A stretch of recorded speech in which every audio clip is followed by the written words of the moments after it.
تو حامد میر کو اپنے انٹرویو میں صدر پاکستان نے کہا تھا میں تو چاہتا ہوں مثبت رول، مثبت کو بجائے انہوں نے لفظ بھی غلط بولا تھا، لیکن وہ چونکہ جلد بازی میں بول گئے تھے تو اس وجہ سے مثبت کی بجائے مثبت لفظ بولا تھا، اور اس کے ساتھ ساتھ کہا تھا کہ یہ وقت آئے گا تو بتاؤں گا۔ مطلب یہ تھا کہ وہ کہیں سے مشورہ کریں گے، مشورہ کہاں سے کرنا تھا، زمان پارک سے مشورہ کرنا تھا، مشورہ کیا وہاں سے احکامات آنے تھے کہ بھائی آپ کو جو ہم احکامات دیں گے اس کے مطابق آپ نے چلنا ہے۔ تو بھائی وہ بل اب چونکہ اسمبلی کے بعد وہ منظور ہو کر صدر پاکستان کے پاس گیا تھا، صدر پاکستان نے اس پر کچھ نکات پر اعتراض اٹھا کر بل واپس کر دیا، اور جب بل واپس آیا ہے تو بھائی سب سے پہلے تحریک انصاف کے جو ترجمان ہیں فواد چودھری صاحب، جو کہ آج کل باقی تمام لوگ تحریک انصاف کے تقریباً یہ شاہ محمود قریشی بھی خاموش ہے، اسد عمر بھی خاموش ہے، پرویز خٹک بھی پیچھے ہٹ چکا ہے، یہ آج کل فواد چودھری بہت آگے نمایاں طور پہ نظر آ رہے ہیں۔ تو انہوں نے یکدم آ کر کہہ دیا کہ صدر نے بہت اچھا کام کیا یہ بل ریٹرن کر کے۔ تو بھائی اب اس بات کو دیکھتے فواد چودھری کو، لیکن جو بات کر رہے ہیں کہ صدر پاکستان صاحب نے وہ بل تو ریٹرن کر دیا، اس پہ دستخط نہیں کی، اب یہی بل کیا ہوگا، جوائنٹ سیشن بلایا جائے گا، جوائنٹ سیشن میں یہ بل منظور کر لیا جائے گا اور پھر بھیج دیا جائے گا صدر پاکستان کو، صدر پاکستان دستخط کریں یا نہ کریں 21 تاریخ تک جو ہے یہ بل دوبارہ وہ رولنگ میں آ جائے گا، وہ منظور ہو جائے گا، صدر پاکستان کے دستخط کی ضرورت بھی نہیں ہوگی۔ تو بھائی آپ نے سائن نہ کر کے کیا کر لیا، وہ دوسرے لفظوں میں کہ کیا اکھاڑ لیا، یہی ہے نا کہ آپ نے کیا اکھاڑ لیا۔ یا تو یہ ہوتا کہ آپ دستخط نہ کرتے اس معاملے کو، آپ کے دستخط کے بغیر یہ معاملہ حل بھی نہ ہو پاتا، یہ بل منظور بھی نہ ہو پاتا، تو تب تو آپ اپنا کردار ادا کرتے۔ آپ بجائے معاملات کو سلجھانے کی بجائے الجھا رہے ہیں، اور آپ کہہ رہے ہیں کہ میں مثبت رول ادا کر رہا ہوں۔ یار مثبت رول ادا کرنے والے معاملات الجھاتے نہیں ہیں، وہ اپنے وزیر اعظم کے مطابق چلتے ہیں۔ ہاں سیاست کا شوق ہے، پہلے بھی کہہ چکا ہوں، آپ اپنے آپ کو سیاست سے علیحدہ صدارتی عہدے سے علیحدہ کر لیں، پھر آپ سیاست کریں۔ اب فواد چودھری نے کہہ دیا ہے کہ یہ بہت اچھا کام کیا ہے، تو بھائی فواد چودھری کے لیے یہی عرض ہے کہ اگر جسٹس قاضی فیض عیسیٰ یہاں پہ ہوتا تو آپ لوگ بھاگ دوڑ کے یہ بل منظور کروا رہے ہوتے کہ نہیں یہ بل ہر صورت میں منظور ہونا چاہیے، کیونکہ بھائی جمہوریت ہے، جمہوریت میں ایک بندے کے پاس اتنی پاور نہیں ہونی چاہیے کہ وہ خود ہی از خود نوٹس لیتا رہے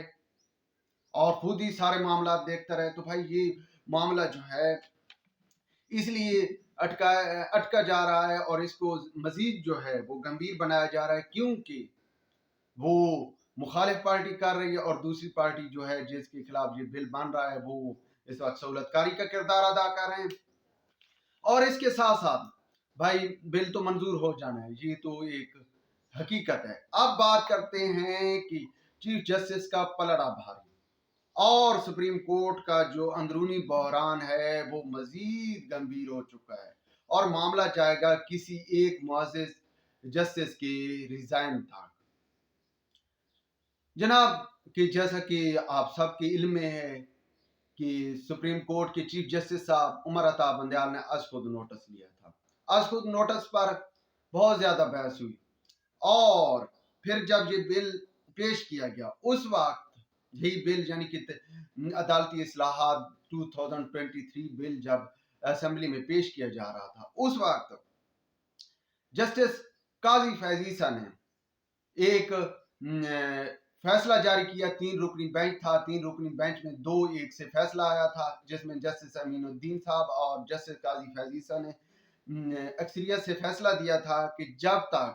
یہ بل یعنی کہ از خود نوٹس کا جو بل ہے وہ ایک قانون نہیں بن جاتا، اس وقت تک چیف جسٹس صاحب کوئی جو ہے از خود نوٹس پر نہ سماعت کر سکتے ہیں اور نہ ہی از خود نوٹس لے سکتے ہیں۔ اب چونکہ جس وقت چیف جسٹس عمر عطا بندیال نے اکثریتی طور پہ الیکشن کا حکم جاری کیا تھا، اسی دن 6 ججز کا یعنی کہ 4 اپریل کو ایک بینچ تشکیل دیا گیا، جس میں 6 ججز کا فیصلہ 6 ججز نے مشترکہ فیصلہ جاری کر دیا، کمبائنڈ فیصلہ جاری کر دیا بھائی کہ اب جو ہے وہ 29 اپریل کا چیف جسٹس کا فیصلہ تھا اس کو ختم کر دیا. اس پر جناب جسٹس قاضی فیض عیسیٰ نے ریمارکس دیے ہیں. 6 ججز کا فیصلہ آئین کا متبادل نہیں ہو سکتا. یہ جلد بازی میں اکٹھے ہوئے چند منٹ میں فیصلے کو ختم کر دیا. 4 اپریل کے فیصلے کی کوئی عینی حیثیت نہیں اور اس پر جو تفصیلی نوٹ قاضی فیض عیسیٰ صاحب نے جاری کر دیا ہے. جسٹس قاضی فیض عیسیٰ صاحب نے اس کے علاوہ کہا ہے کہ رجسٹرار نے روسٹم پر دستخط کر کے مس کنڈکٹ کیا ہے. کیونکہ اس سے پہلے معاملہ یہ بھی تھا کہ جسٹس قاضی فیض عیسیٰ صاحب نے رجسٹرار کو حکومت کو خط لکھا تھا کہ بھائی رجسٹرار کو ہٹایا جائے عشرت علی کو، اور حکومت نے انہیں اسٹیبلشمنٹ ڈویژن میں رپورٹ کرنے کا حکم دیا تھا. اور لیکن چیف جسٹس صاحب نے انہیں روک دیا تھا کہ آپ کام کریں. لیکن چونکہ اس سے پہلے ایک عدالتی حکم آ چکا تھا تو اس کے مطابق یہ تھا کہ انہوں نے اب رجسٹرار نے روسٹم پر دستخط کر کے مس کنڈکٹ کیا ہے. یہ بھی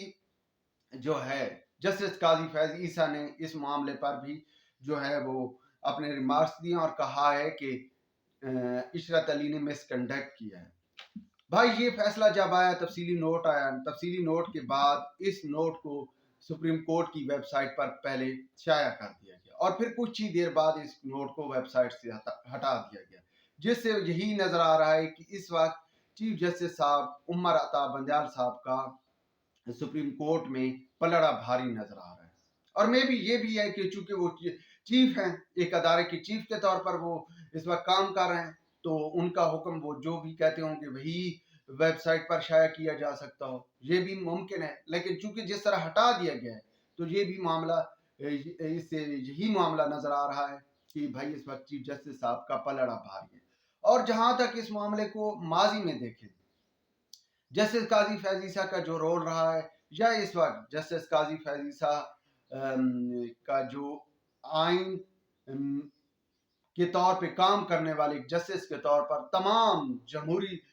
رویے رکھنے والے یا جمہوریت پسند لوگوں کے نزدیک ایک بہت بڑا مرتبہ و مقام ہے، کیونکہ وہ آئین و قانون کے مطابق چل رہے ہیں. اور سب سے بڑھ کر یہ ہے کہ وہ وائس جسٹس ہیں، یعنی کہ جسٹس قاضی فیض عیسیٰ صاحب جن کے تمام اثاثے سپریم کورٹ کی ویب سائٹ پر وہ آپ چیک کر سکتے ہیں، وہ کتنی اثاثوں کے مالک ہیں، ان کی کیا کل مالیت کیا ہے، وہ سارا کچھ آپ چیک کر سکتے ہیں. باقی کسی جو ہے نا وہ جسٹس صاحبان کے وہاں پہ آپ اثاثے نظر نہیں آ رہے. تو بھائی یہ جس وقت حکومت نے یعنی کہ عمران خان کی گورنمنٹ نے جسٹس قاضی فیض عیسیٰ کے خلاف ریفرنس دائر کیا تھا تو اس وقت بھی جسٹس قاضی فیض عیسیٰ کی فیملی کو کافی زیادہ جو ہے وہ مسائل کا سامنا کرنا پڑا تھا. اور ایک وقت ایسا بھی آیا تھا کہ عدالت کے اندر جسٹس قاضی فیض عیسیٰ کی مسز یعنی کہ مسز سرینا عیسیٰ صاحبہ جو ہیں وہ عدالت کے اندر باقاعدہ طور پر ان کے آنسو نکل آئے تھے. اور معاملہ کیا تھا کہ ایک جسٹس صاحب ان کے ساتھ انتہائی جاہرانہ رویے کے تحت سخت قسم کے سوالات کر رہا تھا، اس لیے وہ عدالت کے اندر رو پڑی تھی. تو بھائی معاملہ یہ بھی ہے کہ پہلے ہی جسٹس قاضی فیض عیسیٰ کو اپنے جو کولیگز ہیں، اپنے فاضل جسٹس صاحبان ہیں، ان کے رویے سے کافی زیادہ جو ہے وہ تکلیف پہنچی ہوئی ہے. اور لگ ایسے رہا ہے کہ معاملہ جو ہے اب جو نظر آ رہا ہے اس میں یہی ہے کہ جسٹس قاضی فیض عیسیٰ کے لیے معاملات مزید مشکلات سے شکار ہوں گے، مشکلات کا شکار ہوں گے جسٹس صاحب. اور جو ہے اب چونکہ یہ ایک آئین سپریم کورٹ کا اندرونی بحران مزید جو ہے وہ اب یہی ڈیسائیڈ کرے گا کہ ایک جسٹس صاحب کے ریزائن تک کی بات جائے گی، وہ میں بھی جسٹس قاضی فیض عیسیٰ صاحب بھی ہو سکتے ہیں اور چیف جسٹس عمر عطا بندیال صاحب بھی ہو سکتے ہیں.